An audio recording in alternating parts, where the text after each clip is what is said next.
بوسلوف إذا ذكرنا. بالضبط، هو المفترض انه صح البوزلوف. والاكله هذه مشاهدينا طبعا يتم طهيها على الجمر مع اضفاء طبعا مختلف التوابل عليها، راح نتعرف عليها اكثر في التقرير التالي.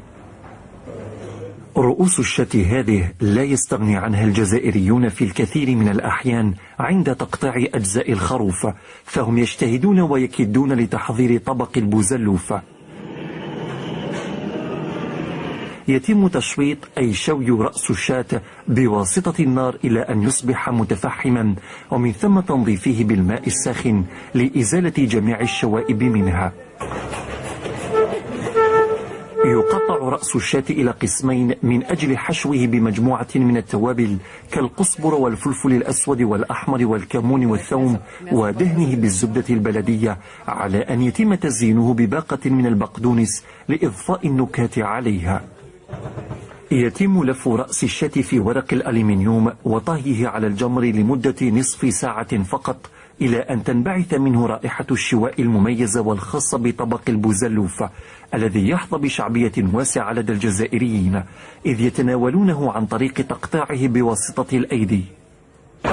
بوزلوف كي فوق الجمر يجي مليح، مش كيما يتم في الفور، كي فوق الجمر كيداو مليح، كي فوق الجمر يجي طيب مليح. الشحمه تاعو تروح فوق الجمر ما تبقاش فيه الشحمه، وعلى الناس يشتيوه بوزلوف على جال الشحمه ما تبقاش فيه. احنا هنا الشاويه دائما نديو بوزلوف على حسب يتبع للجمر، ونديو للعائله كامله، ومن في العائله بعد نخدموه في الدار، بعد ما في الدار بعد نخدموه. العامل الايجابي في الاكله هذه انه القاسي والداني يعلم قيمه المواشي الجزائريه. لحم الجزائري عنده جوده عالميه معروف.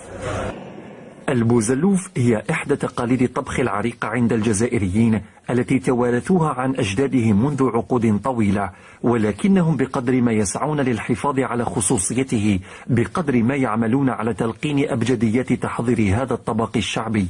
رفيق بخوش، وصباح الخير يا عرب، مدينة أم البواقي، شرقي الجزائر. يعني رفيق باقوش مديون لخالد بعزيمة.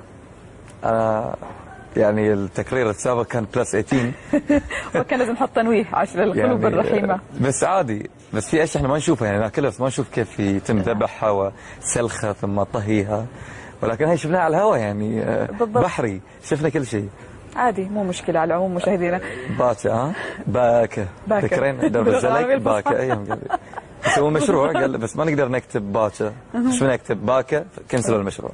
اللي ما سأل اللي ما يعرف الباكا